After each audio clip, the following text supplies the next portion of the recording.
Good morning, Pathways.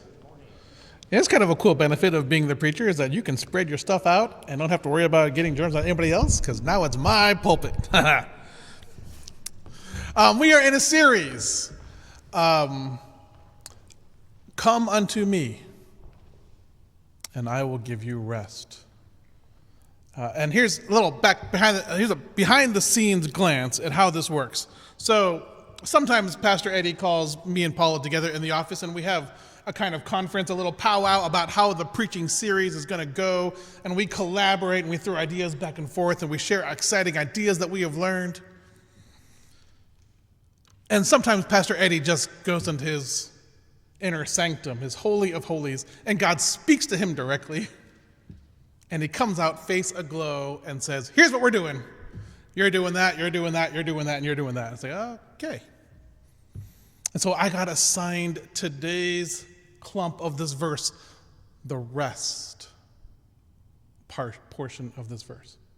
And when I heard it, I confessed to you, and hopefully he's not going to listen to the sermon, but I confess to you, as soon as he gave that assignment to me, the youth pastor in me had this sort of impish glee about, I wonder if I could get away with just scheduling a 30-minute nap for everybody. What if we just had Pastor Clark play like soothing ocean sounds for 30 minutes? And everyone at home, you could just I'm done. Click, hashtag sermon over. But I have this horrible suspicion that even if we all took a 30-minute nap, I have this nagging doubt that more than half of us, almost all of us, would not be rested even then. I think that we are in, and what I hopefully it's just an episode of our life, but I think that we are in a period, an episode of a lifestyle of fatigue. I think it's not the absence of rest in our lives. I mean, we could just easily do these 12 things to get more rest into your life. We could do that message, but I think you already know those things. So I think it's not the absence of rest in our life, but I think rather we have somehow adopted a way of life that is fatiguing. That somehow how we have come to work and live is robbing us of the ability to recharge and to rest. So, as in all things, whenever I preach, it's not to you, it's, hey, here's what I'm struggling with, and maybe this relates to you. So here's what I'm struggling with in the concept of rest. But let's pray first.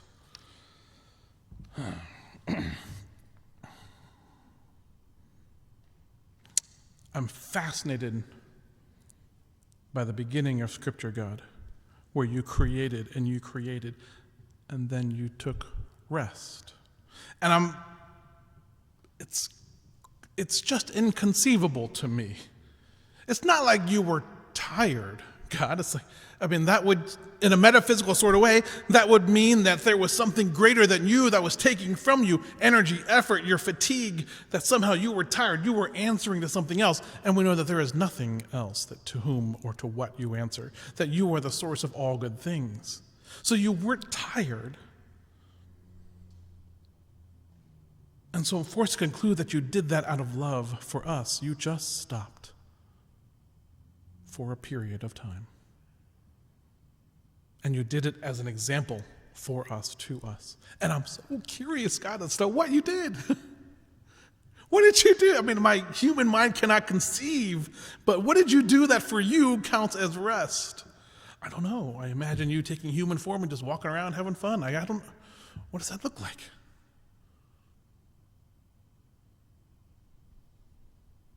And I think about us. And I think about some of our members who are struggling with grief for the lost one, with worry, with fear for those who might be ill, For those of us just consumed with anxiety for the financial concerns that we have. For some of us who struggle with anxiety and they're just paralyzed with not knowing what is happening or what is next.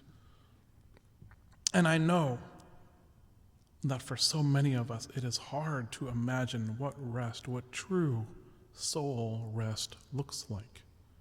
I bet we could go on vacation and it would be periodically, episodically restful, but not truly restful. Something in us is hurting, God. Would you speak so that we could hear you? Would you reveal your word to us? And the people of God said, Amen. So, in the past couple weeks, maybe, I don't think it's a whole month yet, but all of the youth pastor blogs and articles and webinars and all of the conversations have been this argument back and forth between this noted youth pastor and that pastor and all these different authorities and thought leaders. And the argument is whether the old way will come back. And how long do we have to wait? And do we just put in like a placeholder, something in our youth ministries and our student ministries? Do we just do something a little bit different just for a little bit of time until the old way comes back? Or are we headed into what is the new normal? Capital N, capital N. And what does that mean if it's the new normal? And so there's all these arguments going back and forth. And so I ask you, where do you land? Take 15 seconds, no more than 15 seconds. Turn to your partner, holler across the sanctuary, turn to your person sitting next to you. If someone else is, just yell across the house. What do you think? Is the old way going to come back, or are we facing a new normal? Go, you have 15 seconds.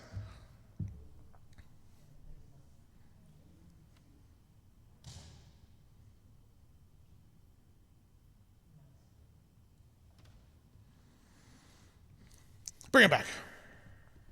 I give you the hypothesis, and I say it in the following way. I put forth the hypothesis that the desire to return to the old way is causing us fatigue in really damaging ways. I put forth the hypothesis that the desire to return, we're already living in fatiguing ways, in tiring ways, in frustrating anxiety, but the desire itself to return is adding exponential unrest to our souls. And I suggest to you to borrow a word from all the leadership coaches and all the thought leaders. I suggest to you that we need to pivot to positively embrace whatever comes next. And again, if we were in a student ministry gathering, I would right now be Googling like Friends and that one scene where Ross is trying to move that couch and he just keeps yelling the word pivot in that most annoying, and that would just be really funny, but we're in a big church now, so we're not doing that. But in all these blogs and all these articles and all these webinars and conferences, the tone is so negative. It's so cynical. It is so mournful. It is so grieving. And I think there are a couple of voices out there, prophets among us, who are saying, whatever is next for us, God is there. And there must be a positive. There must be something there for us. So, I'm going to present two different options today through two different short little narratives in the Old Testament. The first option is this. The first option is a let's go back. So the Old Testament book of Exodus, it begins with God's people, the Israelites, and they're held in slavery in Egypt. Moses is born, he's chosen as God's person, and he leads the people out of slavery in this series of amazing battles, right? And parents, if you're struck for family devotions, go back into Exodus and read those battles again. And Right Now Media has a whole bunch of really great content on family studies, children's studies, youth studies, Bible studies, adult discipleship. We need to be reminded of God's power. And those are great stories. And so the people of Exodus go through that whole thing of going through the river, and now they're rescued, and the pillar of fire, and the cloud, and all that stuff. And now we get to Numbers. And God's people are wandering around in the desert kind of aimlessly. And I wanted to pause here for a second. And I wish we sort of didn't have air conditioning. Bite my tongue. What am I saying? It would be easier to illustrate this if we were outdoors. If we were right now getting hot and sweaty and uncomfortable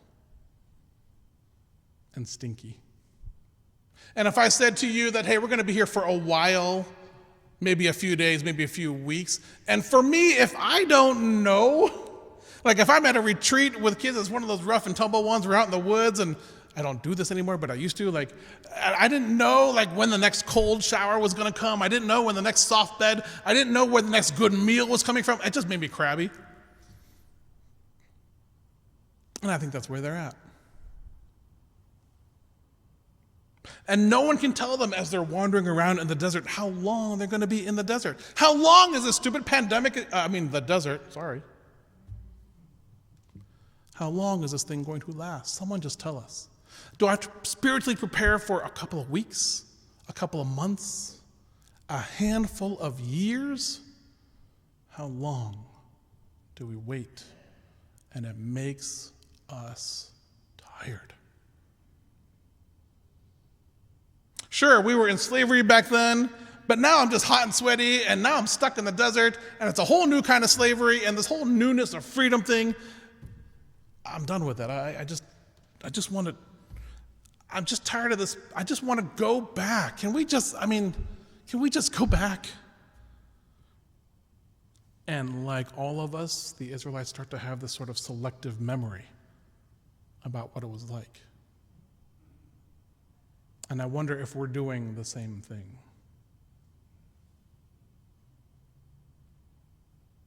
But let's read it. Numbers chapter 11. We'll start with verse 4, and I'm reading out of the NIV. The rabble with them began to crave other food, and again the Israelites started wailing and said, "If only we had meat to eat. We remember the fish we ate in Egypt at no cost, and the cucumbers, and the melons, and the leeks, and the onions, and the garlic, and the Big Macs. But now we have lost our appetite. We never see anything but this manna, this stupid manna. Hashtag done with manna." Verse 10, Moses heard the people from every family wailing at the entrance to their tents. This was not a couple of people who were complaining. The whole nation was in upsetness, was in distress. It's almost as if every news article and every post only pointed to the negative. It's almost as if every feed that we checked in on was just griping and moaning. Skip down to verse 18. Tell the people, consecrate yourselves in preparation for tomorrow when you will eat meat. The Lord heard you when you wailed, when you said, if only we had meat to eat, we were better off in Egypt. So the Lord's going to give you meat and you will eat all of it. I can hear my dad's voice in my head. The Lord will give you meat and you will eat it. You will not eat it for just 1 day, nor for 2 days or 5 or 20 days, but for a whole month until it comes out of your nostrils and you loathe it. Because you have rejected the Lord who was among you and have wailed before him, saying, why did we ever leave Egypt? I mean, this is kind of proof that God is Asian, right? The people of God forgot. They forgot that the manna and the quail that they were eating were literally delivered to them by miracle every single night. Literally a miracle raining down in the desert. And I can see like my middle schoolers standing there looking at this like quail coming on and man, can't we just have some chicken? I would like a cow right now, God. And just like kind of putting in menu requests. I imagine the chefs among you asking for different spices or seeing the miracle from God and saying, yeah, but God, what I really want is. The people of God forgot that God was leading them somewhere, that the desert wasn't the terminal point of their journey. They had come from slavery. They were headed to something else. And they forgot to look forward. They forgot to look for the promised land. They forgot that not only were they going to be free, but they were also going to hit the promised land. So I ask myself, I ask us, what is our selective memory? What are we looking back upon fondly that maybe we're being a little selective about?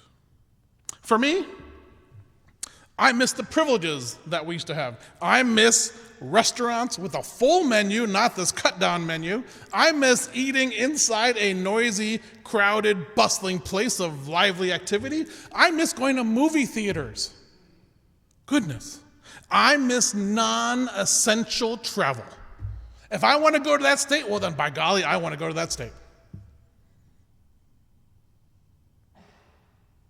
I miss the familiarity of the old patterns. I miss my team being in that office every day, having lunch together, having Paula walk into my office, talking to me for hours on end about important things, me not getting the work done and spending extra hours. I'm just kidding. Because then she feeds me lunch, and it's amazing. I miss Paula's lunches for me. I miss not wearing masks. I miss being absent of the fear that I might transmit a virus to you.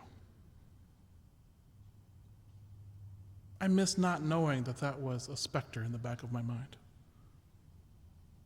I miss the solidity of my plans and my expectations. That if I wanted to go to a certain state, that it wasn't going to shut down at the last minute, that I wasn't going to lose a whole lot of money in the airfare. I miss the solidity of knowing that if a kid asked me to go to their game or their concert or whatever, it would probably happen. That in 2 months, I'm going to go to that cheerleading competition, I'm going to go to that basketball game, I'm going to go to that middle school band concert, I'm going to bring my earplugs because, it's a middle school band concert. I miss for our college freshmen that same freshman experience that we all had. And they head into an unexpected, unknown, and I mourn for them. For our high school seniors, for our athletes, for our student athletes who have lost their fall and winter seasons, for all the kids who depended upon extracurriculars. I miss the solidity. I miss the privileges. I miss the familiarity, the old patterns. I miss the solidity of my plans. And gosh, I just want to go back.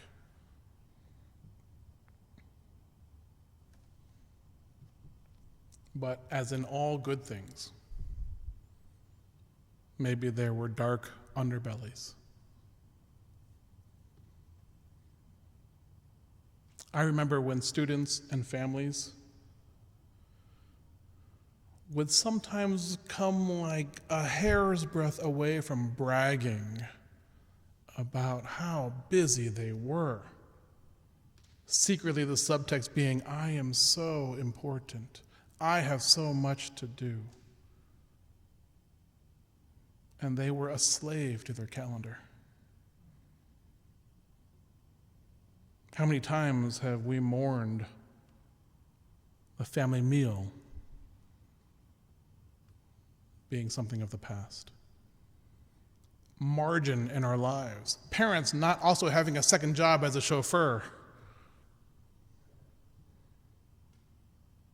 Sonia and I, my wife, my family, just like many of you, we used to have a whole lot of conversations that were sort of tense about our disposable income and how much we spent on frivolity and treats and how much of our income really was disposable, not realizing that in so treating ourselves, we were making ourselves a slave to our money. This one hurt. When God pointed this one out to me, it stung a little bit. I used to revel in Sundays because I got to chat with like 10 or 12 of you And then I realized if I add up all the moments, if I'm not running around doing something to take care of, if I'm just an honest chat, I might have had 3 minutes total in a Sunday with 10 or 12 of you. That's like 15 seconds. That's like a wave, a greet, a hug, an elbow bump. That's a casual acquaintance. I used to call that community. And I wonder if Pathways calls that community. We purposefully spend 5 minutes, a long number of minutes in that welcome and greeting, not so that you can bounce around to 12 different people, so you can engage one person and say, hey, I see you. Tell me what's up. Let me tell you what's up. It's amazing with intention how deep and how real you can get in 5 minutes.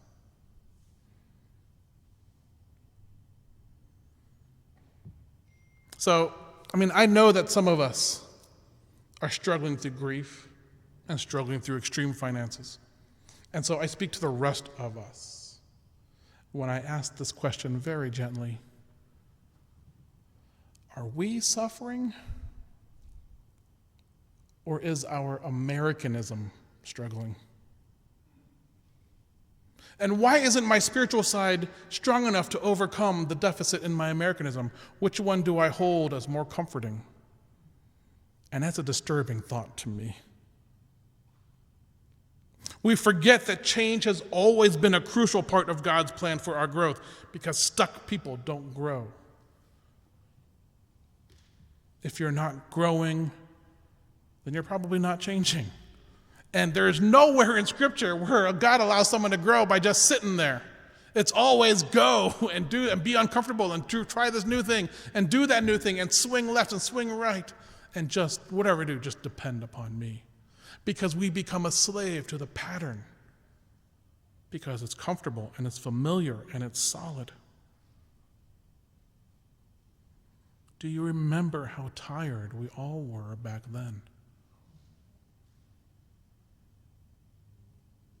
So just as God was leading his people through the desert in an effort to let them shed the slavery of their past, I wonder if we can use this pandemic in the same way. It's almost like we need to pivot or change a perspective or something. And I thought of this ad from a couple years ago. Take a look at this.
I just wish it didn't have that Apple logo at the end. Would have been like so cool for that to be something that the church made. And hopefully maybe some Christians were in part of that. But we need to pivot to see things from a different perspective. Can we find the optimism? Can we find the positivity? We skip forward a couple chapters to Numbers chapter 14. In the first part of Numbers chapter 14, God has led them right up to the edge of the promised land. And so the people of God decide to send in their spies to see what they're really going to face. And they come back with a really negative report. And so that night, verse 1, that night all the members of the community raised their voices and wept aloud. All the Israelites grumbled against Moses and Aaron, and the whole assembly said to them, "If only we had died in Egypt or in this wilderness. Why is the Lord bringing us to this promised land only to let us fall by the sword? Our wives and children will be taken as plunder. Wouldn't it be better for us to just go back to Egypt, back to slavery?" And so, verse 5, Moses and Aaron fell face down in front of the whole assembly. Joshua son of Nun and Caleb son of Jephunneh, the two spies who came back with a positive report. The two of them who were among those, they tore their clothes in agony and frustration and embarrassment and shame and guilt, and said in verse 7 to the entire assembly, "The land we passed through and explored is exceedingly good. If the Lord is pleased with us, he will lead us into that land, a land flowing with milk and honey, and he will give it to us." We can't rebel against the Lord. Don't be afraid of the people of the land, because we will devour them. Their protection is gone, but the Lord is with us. Don't be afraid of them. I mean, what is it that Caleb and Joshua saw that their 10 elders, the 10 other leaders of the 10 other tribes, what did they see that these two young guys didn't see? Is it just that they were young and naive? Or maybe, to use the common language of today, maybe they were Enneagram type 7. Maybe their signature color in their color wheel was the optimistic green. Maybe they were ENFJ on the MBTI profile. Maybe they were a really high I on the DISC profile. Students, if all that was just gibberish to you, then by all means, please spend some time with us in the student ministries. We're going to help you discover who you are and how God made you. And these are all these little surveys and tests to help designed to help you figure out who you are and how God made you. You can worship God and celebrate in the majesty of who you are. It is really cool. Somehow, Caleb and Joshua looked at the promised land through the lens of faith, and all they saw was the promise that God promised. I mean, this is on the nose, right? There's some metaphor here about wandering around the desert for 40 years, being afraid of God, wanting to go back to the old ways, and dying in the desert. There is some metaphor there. There is some metaphor about going forward in faith. And it's going to be hard. But you're in line with God, and so the work will be restful in itself. The work will be rejuvenating in itself. The work will be purposeful and significant in itself. When you sleep, you will truly sleep. When you finish your work, you will know that you have done a good day.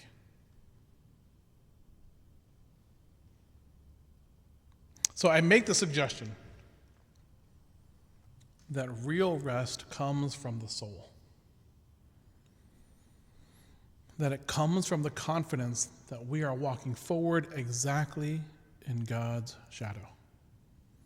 That we are putting our feet only where God has his feet. I make the claim that seeking God in the next different steps for you personally will pay out in the joy and celebration of rest. That if we are in line with God's movements, as he really does work in real time, in real affect upon this earth, that your labors, though hard and full of sweat and effort, they will itself yield freedom from worry, from anxiety, from shame, from guilt. So, I share with you a couple of things that Let's do a bunch of what ifs. And I share, first of all, that great sermon series from Rick Warren from Saddleback. He's got this, everything he does is so catchy, right? So he says, the Sabbath you should divert daily, withdraw weekly, and abandon annually. By the way, these are all in the YouVersion app and also in the email that you got this morning, the notes and the discussions for this sermon. So what if? What if we learned to save money consistently and faithfully? What if we learned to live on way less and give away way more to those in need? That would free us from the slavery of money. There would be joy in that effort. What if we pursued and knew the joy of intentionally deeper and new relationships that moved us from acquaintanceship, that moved us from friends of the road all the way to friends of the heart? If you've been attending Pathways for more than a few months and you can't name 3 or 4 people who care about you, who know about you, then you have to step into community. We have to embrace you and welcome you. There is so much richness in you that we want to know. You are robbing us of the richness of your presence in our lives. What if we committed our efforts to serving others instead of spending our time on fruitless mindlessness? Raise your hand if you have binge-watched something in the past week. Raise your other hand if you just lied about that.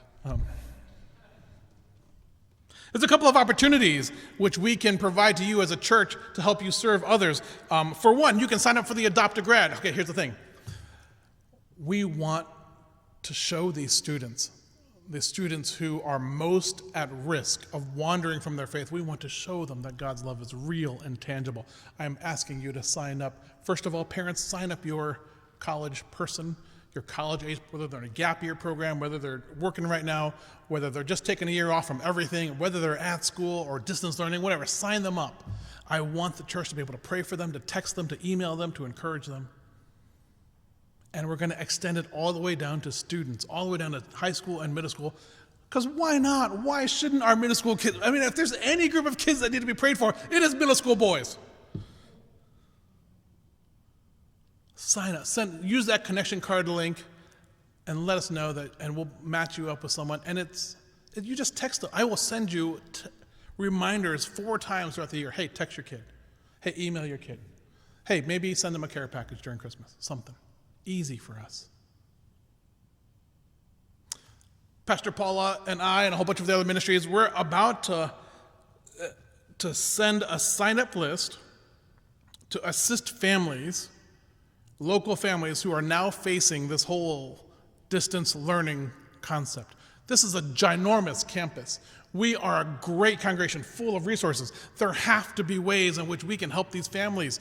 Maybe you can do a workshop as an extracurricular for them. Maybe you can tutor. Maybe you can proofread a paper. Maybe you understand math for a middle school girl. Maybe you understand something that you can help tutor. Maybe you can, I don't know, something like we're going to send out this survey to all of Pathways. What can you offer? You're going to hold a virtual cooking class. You're going to robotics something or other. You know how to style hair in a cool way. I don't know, something. But we're going to connect you with a student, with a family. You're going to come here and run art class on the cameras for that, whatever. I don't know. We're going to dream big. But there have to be ways in which you can serve another family. And it goes both ways. Students, I'm going to ask you to sign up for a list. I'm going to have a bunch of people. You're going to sign up to adopt a grandparent. You're going to sign up to pray for, to text, to visit, to cheer up, to send care packages, send art, drawings, really bad cookies that you made, something. Like, you're going to adopt a grandparent. We're going to be a community of intergenerationality. We're going to serve each other. We're going to love each other. We're going to sign out that list of that roster of all of our small groups, of all of our classes, of everything that we have currently and everything we're going to have this year, and we're going to invite you in. All of the pastors and leaders, we're about to open up our teams for new recruits.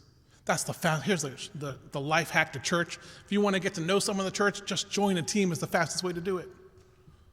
We just put you right to work, and as you're doing something like, hey, so what's your name? What are you about? It's the fastest way to get to know someone. These are the closest bodies in our church, the serving teams together. The list of possibilities is endless because God is endless. Because the promised land that God has for you is endless. Whatever your next step is, it's a whole world, a treasure trove of possibilities. And the step after that is a whole new world. And the step after that, and the step after that. You cannot, it's not like God's going to, you have all the benefits. We're done. That doesn't happen. So as we call the worship team back up, I offer you this. There's nothing inherently wrong with the old ways, except that they were underbellies of slavery. And in the new ways, some of those are going to be really good, but there are also going to be underbellies of slavery. And so the caution is this: whatever our pursuit is, good grades, a good job, enough money, enough sex, enough relationship, enough likes, whatever it is, whatever our pursuit is, it risks becoming an idol for us. We lose God when we take on these idols. All of those things, Tim Keller says, are performative. You have to earn them. You have to do them. You have to give to them. And they, whether intentionally or not, become our masters. God is the only pursuit who gives completely, who forgives completely, who restores rather than takes from us. And for those of you who, let's be honest, are sort of forced to listen, you're sitting there with your parent and they're kind of nudging you to stay awake and get off your phone or whatever. For those of us who've been attending church for a long time and this whole relationship with Jesus just sounds kind of kooky, what if that were all true? What if Jesus is who he says he is? What if he really does want to call you? What if he really does want to adopt you? What if he really does already know you and welcome you? Please use that connection card link. If we can be of any help, we want to walk this journey with you. Maybe you're ready to start a relationship with Jesus Christ. Maybe you're ready to get into a debate because you got some stuff you need to, like, I don't agree with God about this, and I don't like the Bible about that, and the Christians and the churches are about that, and I want to talk to someone about that. Yes, that's us. Come talk with us. Final thought. This pandemic has and will continue to change the way we live. Come to me, says Jesus, all of you who are weary and burdened, and I will give you rest. Not the things, not the activities. Jesus says, I will give you rest. Whatever that rest is, it comes from you and Jesus being together in that new normal. And all the people of God said, amen.